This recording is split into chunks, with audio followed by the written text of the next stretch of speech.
Hey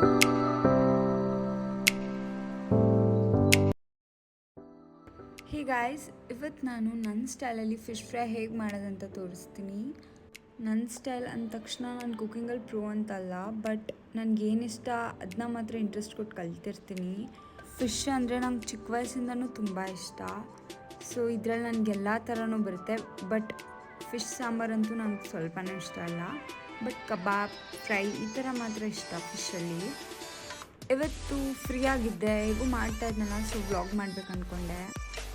when it comes to chicken, mutton, masala gravy ಜಾಸ್ತಿ ಆದರೂ ಚೆನ್ನಾಗಿರುತ್ತೆ. ಬಟ್ ಫಿಶಲ್ಲಿ ನನ್ನ ಪ್ರಕಾರ ಫಿಶ್ ಟೇಸ್ಟ್ ಇರಬೇಕು. ಜಾಸ್ತಿ ಮಸಾಲೆ ಆಗೋದ್ರೆ ಬರೀ ಖಾರ ತಿನ್ನೋದು ಅನಿಸುತ್ತೆ. ನನಗೆ ಫಿಶ್ದು ಟೇಸ್ಟು ಜಾಸ್ತಿ ಇರಬೇಕು.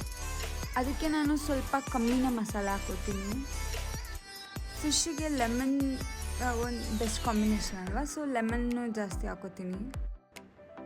ನಾನು ಪಾಂಪ್ಲೆಟ್ ಫಿಶ್ಶಿಗೆ ಮಾಡ್ತಾಯಿದ್ದೀನಿ. ಸೊ ಹುಷಾರಾಗಿ ಹಾಕಬೇಕು ಇದು ಮಸಾಲೆ ಹಾಕುವಾಗ. ಅಲ್ಲಿ ಮಧ್ಯ ಕೈಗೆಲ್ಲ ಕಟ್ಟಾಗ್ಬಿಡುತ್ತೆ, ಮುಳ್ಳಿರುತ್ತೆ. ನೀವು ಅಂದ್ಕೋಬೋದು ಏನು ಇಷ್ಟೇ ಪೌಡರ್ ಹಾಕಿದ್ಲು ಅಂತ, ಬಟ್ ಅಷ್ಟೇ, ಇದು ಮೇನ್ ಕ್ಯಾರೆಕ್ಟರೇ ಫಿಶ್ದು. ಅದು ಸೈಡಲ್ಲಿ ಮಸಾಲೆ ಏನು ಹಾಕಿದ್ರೂ ಅದು ಹೆಂಗೋ ನಡೆಯುತ್ತೆ, ಬಟ್ ಟೇಸ್ಟ್ ತುಂಬ ಚೆನ್ನಾಗಿತ್ತು.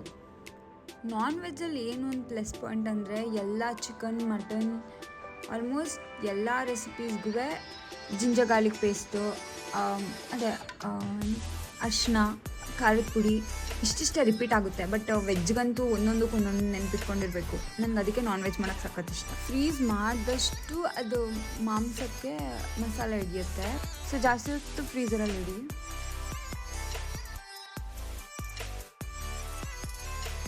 ಇದನ್ನ ಏನಾದರೂ ಕ್ಯಾಲರೀಸ್ ಕಾನ್ಷಿಯಸ್ ಇರೋರು ನೋಡಿಬಿಟ್ರೆ ಅಂದ್ಬಿಡ್ತಾರೆ, ಬಿಕಾಸ್ ಫ್ರೈಗೆ ತುಂಬ ಆಯಿಲ್ ಬೇಕು.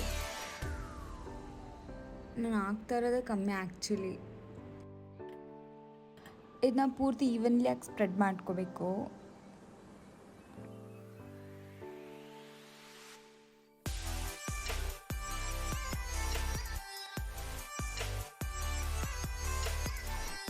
ನಾನು ಪುನಃ ಆಯಿಲ್ನ ಸ್ಪ್ರೇ ಮಾಡ್ಕೊತೀನಿ ಅದ್ರ ಮೇಲೆ.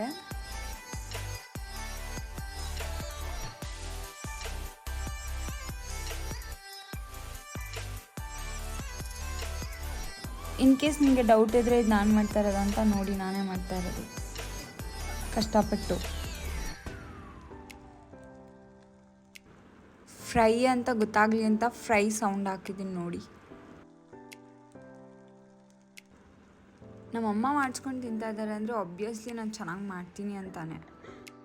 ಆನಿಯನು ಸರಿ ಕಟ್ ಮಾಡಿಲ್ಲ, ಡುಮ್ಮ ಕಟ್ ಮಾಡಿಬಿಟ್ಟಿದ್ದೀನಿ.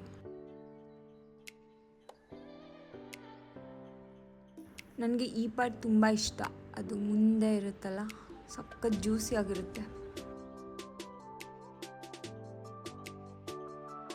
ನೀವು ಮನೇಲಿ ಟ್ರೈ ಮಾಡಿ. ಇಷ್ಟ ಆದರೆ ಥ್ಯಾಂಕ್ಸ್ ಏನು ಬೇಡ, ಇಟ್ಸ್ ಓಕೆ ಗಾಯ್ಸ್.